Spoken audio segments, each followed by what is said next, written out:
Aujourd'hui, je vous présente mon canard préféré.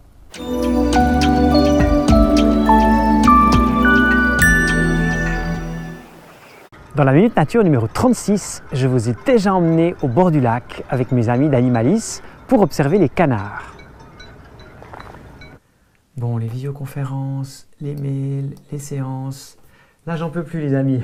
Allez, j'ai besoin d'un peu d'air, je vous emmène au bord du lac, on y va!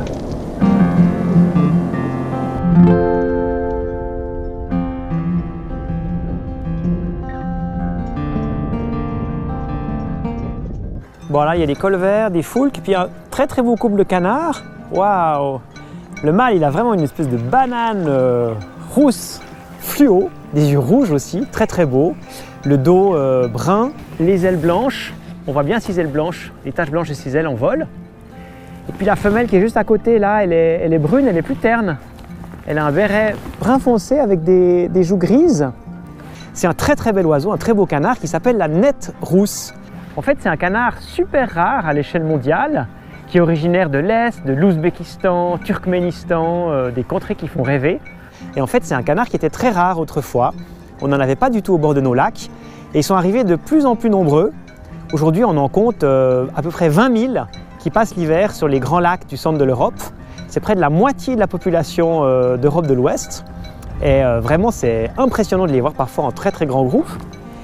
Et en fait, la raison pour laquelle ils viennent tous ici, d'abord c'est qu'il y a des algues, parce que la qualité de l'eau des lacs s'est beaucoup améliorée. Et il y a des grands herbiers d'algues carassées que ces oiseaux ils aiment brouter sous la surface à 2, 3, 4 mètres de profondeur. Deuxièmement, il y a beaucoup de zones qui sont interdites à la navigation, qui sont interdites à la chasse, où ces canards sont en sécurité.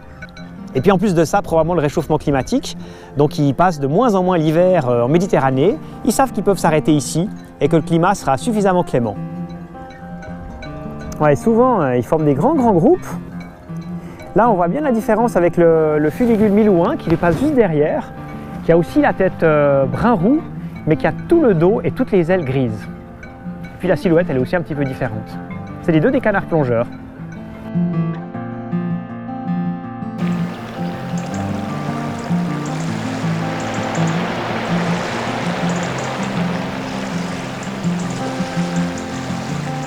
Et puis, il y en a de plus en plus aussi qui restent au printemps. Alors petit à petit, le comportement il change avec la saison, les couples se forment, les mâles deviennent de plus en plus excités. Ils font leur parade nuptiale avec leurs cris rigolos qui ressemblent à des espèces de petits éternuements. Et puis les femelles, elles vont pondre leurs œufs. Alors souvent dans leur propre nid, mais ça arrive aussi que les femelles nettes rousses, elles pondent leurs œufs dans les nids d'autres canards, d'autres espèces de canards, qui vont les élever comme si de rien n'était. Ça fait des drôles de familles.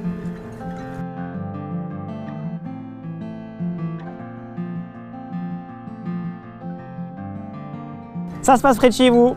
Et comme il fait très froid, on va s'arrêter là. Et je vous donne rendez-vous jeudi semaine prochaine. À bientôt!